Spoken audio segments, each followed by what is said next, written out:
ଆସନ୍ତା 22 ତାରିଖ ବେଳକୁ ଦକ୍ଷିଣ ପୂର୍ବ ବଙ୍ଗୋପସାଗରରେ ଏକ ଲଘୁଚାପ ସୃଷ୍ଟି ହେବାର ସମ୍ଭାବନା ରହିଛି। ଏହା ପଶ୍ଚିମ ଉତ୍ତର ପଶ୍ଚିମ ଦିଗରେ ଗତି କରି ଅଧିକ ଘନୀଭୂତ ହେବା ସହ 24 ତାରିଖ ବେଳକୁ ଦକ୍ଷିଣ ପଶ୍ଚିମ ବଙ୍ଗୋପସାଗରର କେନ୍ଦ୍ରୀୟ ଅଞ୍ଚଳରେ ଅବପାତର ପରିଣତ ହେବ ବୋଲି ଭାରତୀୟ ପାଣିପାଗ ବିଭାଗ ଆକଳନ କରିଛି। ପ୍ରଫେସର ସୁରେନ୍ଦ୍ରନାଥ ପଶୁପାଳକ କହିଛନ୍ତି ଯେ ଆସନ୍ତା 21 ତାରିଖରେ ଦକ୍ଷିଣ ବଙ୍ଗୋପସାଗରରେ ଏକ ଘୂର୍ଣ୍ଣିବଳୟ ସୃଷ୍ଟି ହେବ। 24 ତାରିଖ ସୁଦ୍ଧା ଏହା ଅବପାତରେ ପରିଣତ ହୋଇ ଅଧିକ ଘନୀଭୂତ ହୋଇପାରେ ମଧ୍ୟ। ପ୍ରାଥମିକ ଆକଳନ ଅନୁଯାୟୀ ଆନ୍ଧ୍ର ଉପକୂଳ ମୁହାଁ ହେବାର ସମ୍ଭାବନା ରହିଛି। ତେବେ ଆନ୍ଧ୍ର ଉପକୂଳ ଛୁଇଁଲେ ମଧ୍ୟ ଓଡ଼ିଶା ଉପରେ ଏହାର ପ୍ରଭାବ ରହିବ।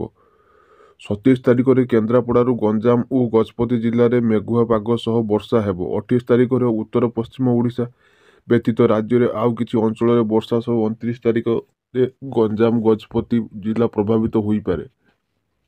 ଉପକୂଳ ଓ ସଂଲଗ୍ନ ଜିଲ୍ଲାଗୁଡ଼ିକରେ ପ୍ରବଳ ବର୍ଷା ହୋଇପାରେ। ଗୁରୁବାର ରାତି ସୁଦ୍ଧା ରାଜ୍ୟରେ ସର୍ବନିମ୍ନ ତାପମାତ୍ରା 2ରୁ 4 ଡିଗ୍ରୀ ବୃଦ୍ଧି ପାଇ 25 ତାରିଖ ପର୍ଯ୍ୟନ୍ତ ଅପରିବର୍ତ୍ତିତ ରହିବ। 26 ତାରିଖ ରାତିରେ ବିଭିନ୍ନ ସ୍ଥାନରେ 2ରୁ 4 ଡିଗ୍ରୀ ପୁଣି ବଢ଼ିବ ଏବଂ ଶୀତ କମିବ। ଅନ୍ୟପକ୍ଷରେ ରାଜ୍ୟରେ ଶୀତଲହରୀ ସାମାନ୍ୟ କମିଛି। ସେମିଳିଗୁଡ଼ାରେ ରାଜ୍ୟରେ ସର୍ବନିମ୍ନ ତାପମାତ୍ରା 7.1 ଡିଗ୍ରୀ ରେକର୍ଡ ହୋଇଛି।